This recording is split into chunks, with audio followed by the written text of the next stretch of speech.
Times میں خوش آمدید۔ ہندوستان کی تاریخی اور مشہور لوک سبھا سیٹوں میں سے ایک ہے رامپور، اتر پردیش کے ویسٹ میں ہے۔ نوابوں کا گڑھ یہ علاقہ رہا ہے اور تاریخی اس وجہ سے اس سیٹ کو کہا جاتا ہے کہ ہندوستان کے مجاہد آزادی اور پہلے وزیر تعلیم مولانا ابوالکلام آزاد اپنا پہلا چناؤ 1952 میں یہیں سے لڑے تھے، ان کو جیت ملی تھی۔ حالانکہ ان کے یہاں سے امیدوار ہونے پر وواد بھی ہوا اور اگلے چناؤ میں یعنی 1957 میں کانگریس نے مولانا ابوالکلام آزاد کو یہاں سے امیدوار نہیں بنایا، اسی علاقہ کے ایک راجہ کو امیدوار بنایا گیا۔ رامپور کا جو پورا علاقہ ہے یا جو پورا لوک سبھا ہے، یہ کانگریس کا گڑھ ایک زمانے تک مانا جاتا رہا۔ بیچ میں بی جے پی نے بھی ایک دو بار یہاں سے جیت حاصل کی۔ اس کے بعد اعظم خان سیاست میں آتے ہیں، منظرنامہ پر ان کا نام آتا ہے اور پھر صرف رامپور نہیں، پورا ویسٹ یو پی نہیں بلکہ پورا اتر پردیش اعظم خان کا گڑھ بن جاتا ہے، ان کا روب و دبدبہ قائم ہو جاتا ہے۔ کہا جاتا ہے کہ 1992 میں جب ملائم سنگھ یادو نے سماجوادی پارٹی کی بنیاد رکھی تھی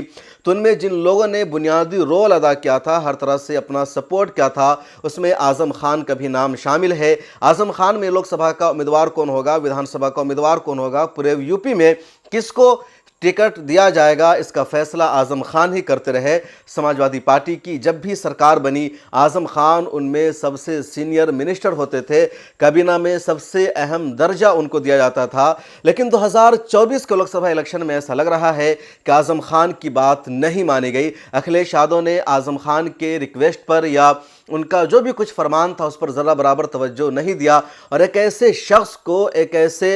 نیتا کو وہاں سے امیدوار بنایا گیا ہے جس کی مخالفت اب اعظم خان کی طرف سے کی جا رہی ہے، ان کے گروپ کی طرف سے کی جا رہی ہے اور یہ قیاس آرائی ہو رہی ہے کہ رامپور لوک سبھا سیٹ جہاں ہمیشہ مسلمانوں کی جیت ہوتی رہی ہے، جہاں سماجوادی پارٹی کی پچھلے 20-25 سالوں سے جیت ہوتی رہی ہے، اس مرتبہ بی جے پی آسانی سے جیت جائے گی اور بی جے پی کی جیت کا ذریعہ اور سماجوادی پارٹی کے امید کا ذریعہ بھی اعظم خان ہی بنیں گے۔ اس پورے معاملے کو سمجھنے کے لیے آپ کو ذرا پیچھے جانا پڑے گا۔ جب آپ رامپور کی بات کریں گے، دیکھیں گے تو کانگریس وہاں لمبے عرصے تک جیتتی رہی ہے، بیچ میں ایک دو مرتبہ بی جے پی نے بھی جیت حاصل کی ہے۔ مختار عباس نقوی بھی بی جے پی کے ٹکٹ پر یہاں سے جیت چکے ہیں۔ سماجوادی پارٹی کے بعد سماجوادی کے ٹکٹ پر یہاں سے لوگوں کو جیت ملی، لیکن اعظم خان کی وجہ سے جیت ملی۔ جیا پردہ جو اعظم خان کی قریبی تھی، امر سنگھ کی قریبی تھی، ان کو بھی یہاں سے ٹکٹ ملا، 2 مرتبہ انہوں نے جیت حاصل کی، لیکن اعظم خان کی وجہ سے اعظم خان کا دبدبہ تھا سماجوادی پارٹی میں، اتر پردیش میں۔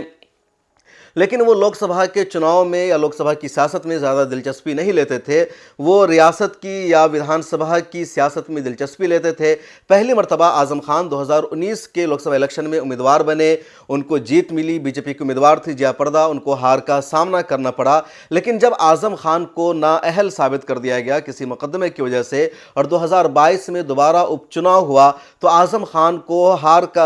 خان کے جو امیدوار تھے عاصم راجہ، ان کو ہار کا سامنا کرنا پڑا اور بی جے پی امیدوار کی جیت ہو گئی۔ 2024 کے لوک سبھا الیکشن کو لے کر اعظم خان نے اکھلیش یادو سے کہا کہ آپ اس مرتبہ یہاں سے خود چناؤ لڑیے یا اپنی فیملی کے کسی ممبر کو رامپور سے چناؤ لڑائیے، کیونکہ اگر آپ کسی اور کو چناؤ لڑوائیں گے یا کوئی اور امیدوار ہوگا تو بی جے پی پھر ڈسٹرب کرے گی، پریشان کرے گی، اس امیدوار کی جیت نہیں ہو پائے گی۔ اس لیے میرا مشورہ یہی ہے کہ نہ میں چناؤ لڑوں گا، نہ میری فیملی سے کوئی چناؤ لڑے گا، نہ کسی اور کو ٹکٹ دیا جائے، بلکہ آپ خود رامپور سے چناؤ لڑیے یا اپنی فیملی میں سے کسی کو لڑائیے۔ اکھلیش یادو نے اعظم خان کے اس مشورہ کو سیدھے سے نظر انداز کر دیا، ذرا برابر توجہ نہیں دی۔ اعظم خان کے جو قریبی تھے عاصم راجہ، ان کو بھی اکھلیش یادو نے امیدوار نہیں بنایا اور دلی کی ایک مسجد کے امام مولانا محب اللہ ندوی کو اچانک وہاں سے امیدوار گھوشت کیا گیا، چارٹرڈ پلین کے ذریعے ان کا سمبل بھیجا گیا اور اس طرح آخری دن میں مولانا محب اللہ ندوی نے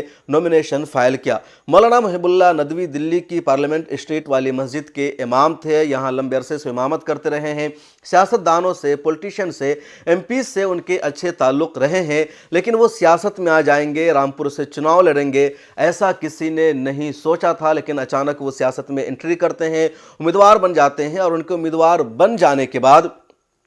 رامپور میں ایک طرح سے ان کے خلاف بغاوت ہو رہی ہے، ان کی مخالفت کی جا رہی ہے، دوسری طرف اپنی جیت کا دعویٰ کر رہے ہیں۔ اعظم خان کا جو گروپ ہے، اعظم خان کے جو قریبی عاصم راجہ امیدوار تھے، اسی طرح سماجوادی پارٹی کے جو ضلع ادھیکش ہے وریندر گوئل یا موجودہ ضلع ادھیکش ہے اجے ساگر، یہ سب مولانا محب اللہ ندوی کے ساتھ نہیں ہیں جو سماجوادی پارٹی کے امیدوار ہیں۔